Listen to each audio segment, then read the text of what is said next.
I seen your stuff on social media, boy, I know what you do, but you do it for play. Eddie Murphy recently revealed why Kevin Hart might be avoiding Katt Williams. Katt has been hinting at Hart's rise in comedy for years, calling him an industry plant. Meanwhile, Kevin has dodged Katt's face-off challenge, raising questions about the reason. For years, Eddie Murphy avoided comedy drama. But that changed when Kevin Hart's name came up. In a recent interview, Eddie responded to claims that Kevin broke his stand-up box office record. Calmly, he reminded everyone that Raw still holds the top spot for stand-up concert films, despite Eddie not being on stage in 27 years. Then with a smile, Eddie added, "Now I gotta get back on stage because I want that record back, Kevin." Lighthearted or not, it carried weight. When a legend like Eddie publicly questions someone's dominance, it turns. Just see what you. Yeah. The water was deeper though. Came up, flame was gone. At that time, I was in panic. I had asthma. It was a difficult situation. This subtle jab ties into Katt Williams' long-standing critique of Kevin Hart's rise, suggesting that behind the marketable image is a carefully crafted industry push. Eddie's remarks seem to back that sentiment, adding more fuel to Katt's perspective. Suddenly, Kevin's clean image isn't just under comedic attack. It's being questioned by legends. Katt Williams has consistently accused Kevin Hart of being an industry plant, someone elevated not purely on talent but through compliance. Katt claims Hart rose because he played along, avoided controversy, and stayed silent about who really controls the industry. In several interviews, Katt didn't hold back. He stated that over 5 years, roles offered to him, often containing step and fetch it stereotypes or overtly compromising scenes, were passed to Kevin when he declined. Kevin Hart broke your stand-up box office record. What record did he break? He said he broke some record of your box office sales in stand-up. I don't know, what did he break? Katt said Kevin took those roles and thrived, not because he was next up, but because he didn't resist. Now layer that with Eddie Murphy's comment that Kevin's supposed stand-up record doesn't actually exist, and Hart's legacy starts to look curated, not earned. Instead of being built on dominance, it appears constructed on timing, silence, and relationships. This might explain why Kevin has avoided a direct challenge from Katt. It's not about physical danger, it's about exposure. Katt, a comedian who's seen the inner workings of the industry, might hold insights Kevin doesn't want public. Eddie Murphy's remarks weren't random. When someone at his level casts doubt, it reshapes public perception. In Kevin's case, that reevaluation could shift how people view his entire career path. The cop comes over, cop's like, "License and registration, please." So Mike go, "Buck, where's the registration for the cop?" You know, he's got this African accent. Buck go. Man, you better get the fuck out of here. Stop talking to me, Mike. I don't know this shit. I don't know nothing out, man. This reevaluation goes beyond Kevin Hart's box office records. It forces deeper questions. How did he ascend? Who supported his rise? And what decisions were made behind closed doors? One of those decisions ties to a 2010 Las Vegas party. Hosted by Kevin Hart, the event honored Diddy and is now under renewed scrutiny. At the time, it appeared like any other celebrity celebration, but recently resurfaced footage has cast it in a troubling new light. In one video, Kevin is inside a dimly lit bathroom surrounded by women in bikinis, candles flicker, chaos unfolds, one woman's hair catches fire, Kevin and others laugh, no concern, no urgency, just music, laughter, and filming. In another scene, Kevin directly tells a camera crew not to film a specific area near Diddy. He offers no explanation, but a brief glimpse of that zone fueled online speculation. When you hosted for Diddy, did you catch any baby oil? When I hosted for Diddy? Yeah. Nah? You asking the wrong person the wrong question. Why direct attention away? What was happening there? This isn't about proving guilt, it's about presence. Kevin didn't attend casually. He hosted, curated the vibe, and remained unfazed as risky situations unfolded. His involvement has drawn criticism now that more details have emerged about these so-called freak-offs.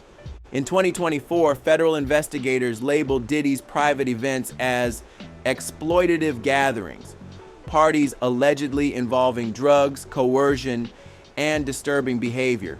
Multiple lawsuits now suggest these weren't just industry hangouts. They were something much darker. These moments pointed to a darker pattern.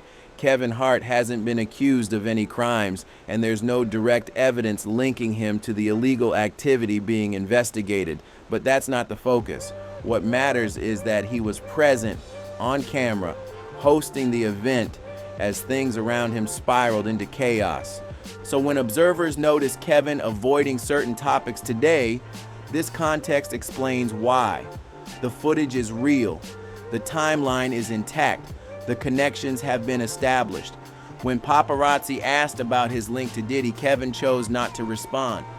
That silence added to the speculation. When visual evidence is matched with evasion, it naturally raises more questions. Eddie Murphy's subtle critique may not have been random. It may have been aimed at the image Kevin presents versus what lies beneath. Breaking his stand-up box office record, Eddie didn't flinch. Kevin Hart broke your stand-up box office record. What record did he break?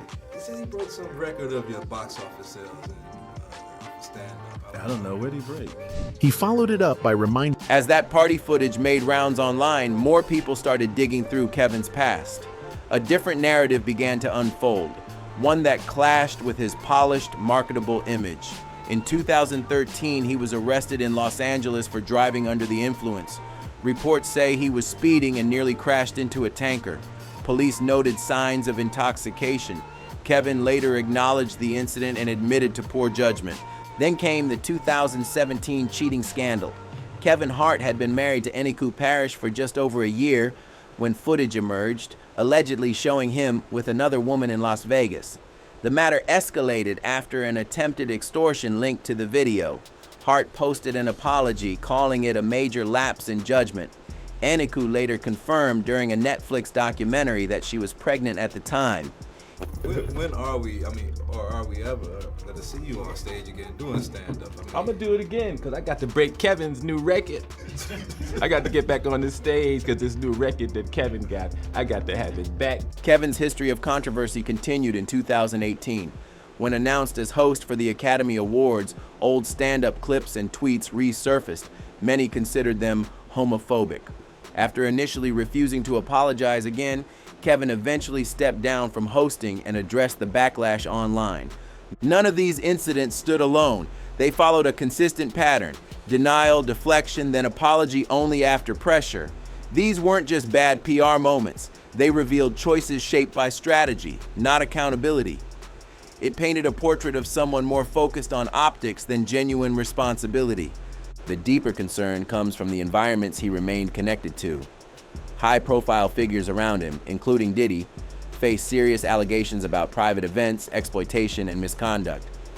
Despite the controversies, Kevin stayed close, raising questions about how much he knew and why he never distanced himself.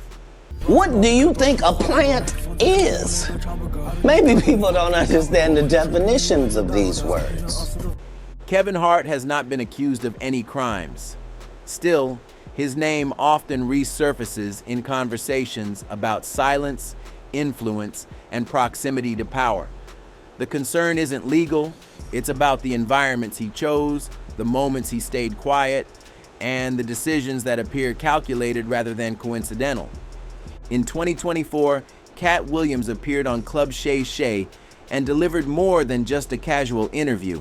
It was a detailed critique of the comedy world, and Kevin Hart was a key focus. For Katt, the main issue was Kevin's rapid success and how quickly the industry embraced him without the traditional hurdles.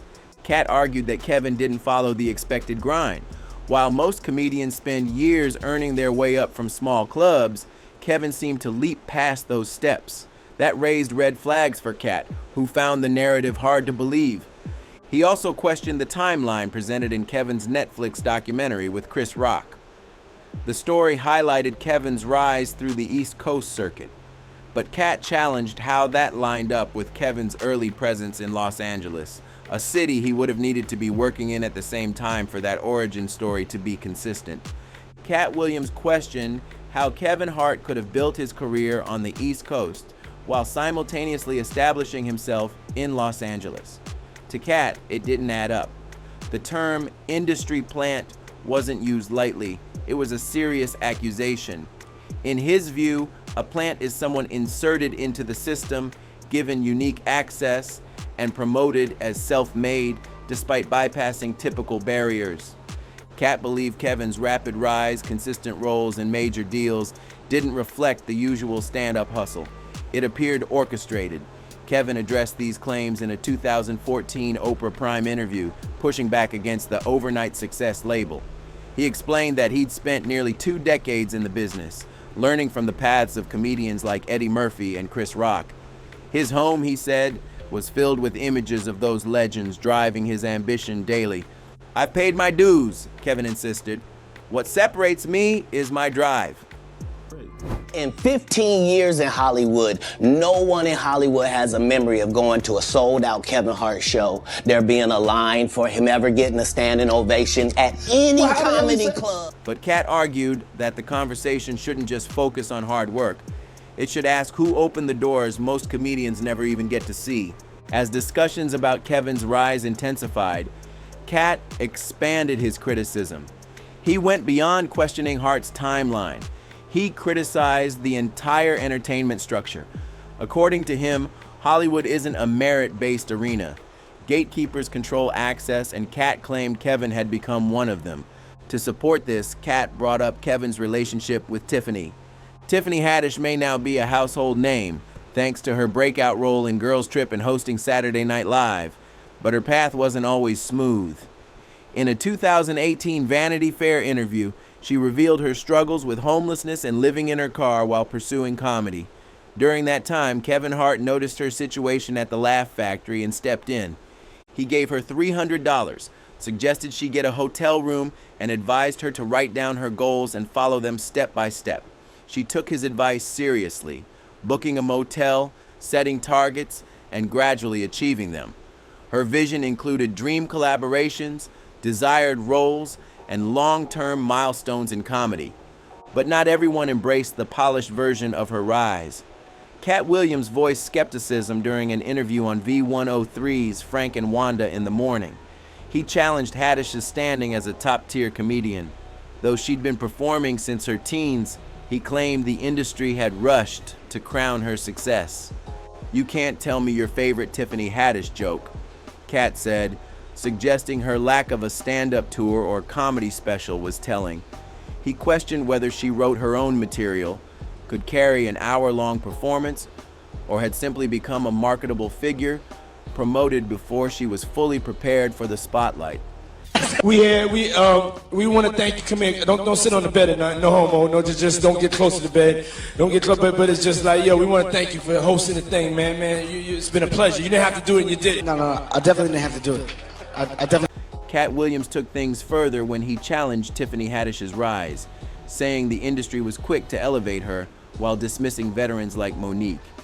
"You really think she wrote Girls Trip?" he asked. "Or do you think they handed her a script?" Radio host Wanda Smith defended Haddish, saying fans appreciated her authenticity. Katt's reply was sharp. Since when did being real become a marketable product?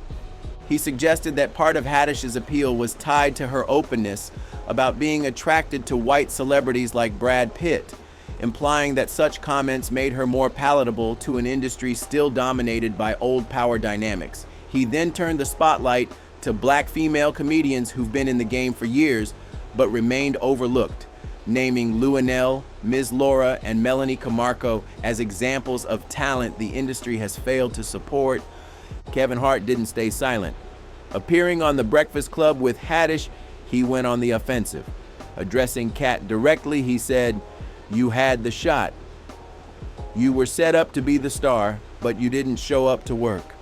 Kevin accused Katt of missing promotional shoots, skipping out on commitments, and ultimately becoming too risky for studios to invest in. What made Katt's criticism stand out wasn't just the names he dropped, it was the depth of detail. He claimed that nearly every comedy role Kevin landed over a 5-year stretch had first been offered to him. but he declined, citing discomfort with the scripts. According to Katt, many of those roles relied on tired stereotypes or overtly gay punchlines. "I'm not against comedy," he said. Kevin Hart told Monique he didn't want to revisit the past, saying, "Let's do great things together. I'll partner with you, executive produce. Just let me know." She revealed that Hart had once helped her out financially, even giving her a substantial loan which she returned with interest. Then came the twist. Hart promised to help her relaunch her talk show. Monique was excited. Having Kevin Hart on board would boost any production. She informed her producers at Endemol, and the entire team got on board, thrilled by the opportunity.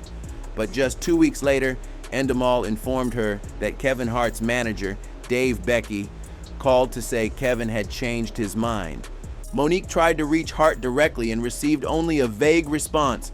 "We'll talk Tuesday, don't worry." 2 years passed, nothing but silence. No call, no follow-up. Fans online speculated that Hart never intended to support the project, while others suggested deeper reasons. One rumor claimed that helping Monique could have jeopardized Hart's standing with influential industry figures. Regardless of the truth, Eddie Murphy's recent remarks reshaped the public discussion. When a legend like Murphy questions your status, it opens the door for scrutiny from every corner. And once respect from your peers fades, no amount of box office numbers can fix that. If you found this breakdown insightful, don't forget to hit that like button, subscribe, and tap the bell so you never miss another deep dive. There's plenty more to come.